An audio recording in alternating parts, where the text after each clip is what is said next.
So this video is for Rye, and I apologize if this is unwanted attention, Rye. But you also you posted a YouTube video and you commented on a YouTube page, so I got to imagine at least some attention wasn't unexpected. We're just gonna go with it either way. I also wanted to say that I don't script any of this. I just talk from the cuff. So right out of the gate, I want to apologize in advance if I say anything offensive or indelicate. It's not my intention. It's early in the morning. I'm about to work out, and sometimes I'm a little careless. Those of you who are watching that aren't Rye, Rye is a subscriber who left a comment, and I won't be any more specific than that, just in case. But, you know, he's a young man, and he was talking about how he was going through a kind of tough transition, and that some things that I said were nice. Maybe that's as specific as I need to be. First, I'd be willing to bet that this kind of tough transition is a little more than kind of tough. It might be real hard. Might be real fucking hard, you know? And I just want you to know that this is in no way going to help, but that it's pretty normal, you know? That the pain that you may be experiencing is shared. It's not yours exclusive. You know, it's like you went to the lending library of sorrows and you didn't want to borrow a book, but you got one in your backpack anyway. And many of us have carried that book, and after you, many more will carry it. You know, is there some some relief in knowing that it's a rite of passage? No. Not at all. And more to the point, I don't have any advice for you as to how to bear that book. You know, the book's becoming a metaphor now, and I run the risk of diluting it. But there's no advice. You know, you just have to eat that shit sandwich. You know, and you can eat it laughing or you can eat it crying. It makes no difference to God. And I don't even believe in God. So it makes extra no difference to the God that wasn't there. You know? I will say this. I think that we leave anchor points in time. These sort of pivot points. A lot of people would disagree. They think we leave them in places. I think it's time.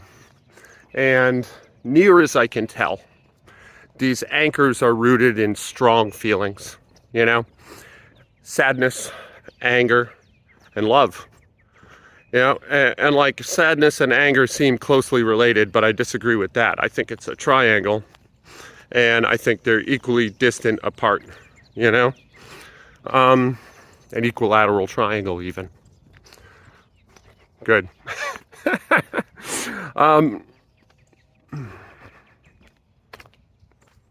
Maybe you could build an anchor point of love. I watched your poem. Or your cover poem, I should say. And, well, I'll be totally honest. It's not my style, and it left me out a little bit in the beginning. But after about a third of the way in, I began to feel you in it. And I began to understand where this was coming from. And I enjoyed it quite a bit. And I wonder if you could do one of your own poems. And maybe if you don't have one of your own poems, which I would doubt, but okay. You could start building one. The thing about the anchor point being in love is that maybe you don't have anything you love, right? Maybe you don't feel any great passion, any great love. And that's often seen as a dark spot. But actually, it's the brightest. It's the most optimistic place you can be, because you get to do the funnest thing possible next, which is find something. And that means you get to, without shame, without indignity, try a lot of different stuff that catches your eye. And that's such a great place to be, you know? It's like a buffet, but not a shitty one, a great one, you know, where you get to try a bunch of stuff, and then you find that thing, you know, or maybe it's a couple things, and then the next thing you do is you love it as hard as you fucking can. And that's full of its own challenges, its own insecurities and deep anxieties, and that part's great too. Not as great as finding it, but, well, maybe just as great. I don't know why I'm doing this. I don't know why I'm acting like I'm your big brother or something, or your dad, and I'm ranting at you right now. I call these the pseudo-philosophical rant editions of my video. But it struck a chord with me. You know, it's weird. Immediately after watching your video, I got on my streaming service and I was recommended a band. And it has maybe the dumbest title I've ever heard. Tropical Fuck Storm. And my streaming service recommended it to me, and I was instantly offended. I was just like, that band will suck. And how dare you? How dare you, YouTube Red? How dare you? But then I was like, fuck it. I'll listen to it. And I loved it. What an unfortunate title. But it reminded me of you, Rye. It really did. And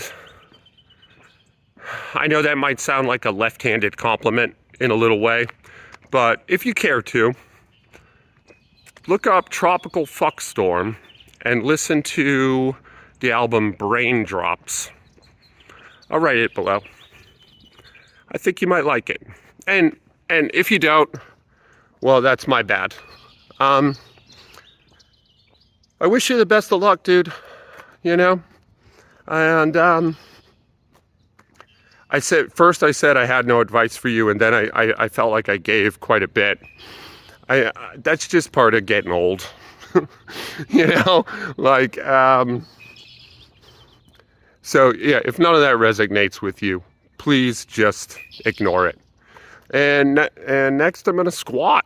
I'm a little hurt today, so we're gonna stop this part of the video. I'm not gonna do an editing trick. And now I'm gonna squat. I think I'll do some Zerchers today. I got a little janky arm. So yay, right? Let's look forward to that. Huh? Stay tuned. So I was really sore from yesterday, which seems to be my mantra on most days. You know, I was really sore from yesterday. And I decided just to goof off today. Now, obviously I have to squat, but I chose the Zercher squat. I get up to my minimum and then just do a Zercher deadlift, something heavy. And that's it. I got a hot spot in my right shoulder. It ain't serious, but that's one of the pitfalls of getting old, you know. You go hard, but you're going to pay. There are taxes. And there's no avoiding them. You know, it's not like regular taxes. They demand payment immediately. More like a mafioso enforcer, you know. Despite just generally not feeling great in my body and not being able to get warm, this was a fun workout. I just goofed off, you know. I have it on time lapse right now, and you're gonna see mostly just a bar sitting there while I walk around my neighborhood and try to get psyched up for the next rep or reps. A psych up process which didn't work, by the way. I never got my blood up. I never felt like I was like fully here. I just listened to music and kind of lazily worked towards a max effort set that like never, my nervous system was never in it. Not really, you know? Some days are like that. What are you gonna do? You know? You could fight it. And if I'm fearlessly honest with you, I could have got there, you know, but it would have required some bullying and some self-abuse that I just wasn't into today.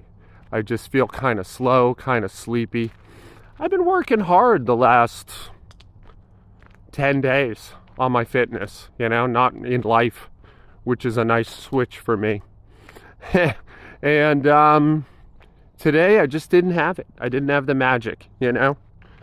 So right now I'm walking in Bonaventure Cemetery, and I gotta say, it's beautiful. Like, I don't know if you live near a cemetery or if you ever have, but if you have the option to someday move to a neighborhood near a cemetery, do it. Like, they're gorgeous. And I'm sure it seems kind of morose, you know? Like, the cemetery is for mourners. Like, what are you just pleasure cruising around the cemetery for? And maybe that's even true where you are. I don't know for sure. But in Savannah, Georgia, cemeteries are more like public parks. And Bonaventure is the nicest public park we have by a lot. Right now I'm walking by I'm in the Jewish cemetery, and I always walk by a memorial where they reclaimed ashes from Auschwitz, and they brought them here and buried them. And it's just a simple stone. It's just a simple, ordinary stone with a little write-up about how they have no idea whose ashes these are, but they're here for as a placeholder for any of any loved ones, any relatives that you might have someone might have lost in the Holocaust. And God, man, that's so gorgeous, you know? I just find that almost intolerably beautiful, you know? Overall, I think of culture and tradition as kind of a Ponzi scheme, you know? It just keeps us invested and forces us to reinvest over and over again in the hopes that we bump up, you know? I guess more like a pyramid scheme. But then I see something like that, and I think, man, you are cynical, aren't you, you old bastard? Anyway, Bonaventure Cemetery, that's my praise. You know, switching gears super rapidly today. This is me at 225 in the Zercher. My top set of the day, nowhere really near my max, but it's kind of a miracle I got it up at all, actually, you know? Anyway, this is Joe in real life. I love you guys. Be good to each other today. You know, do your best too. People struggle. Well, life's hard. And you don't know what someone else has got to bear. All right, see you tomorrow.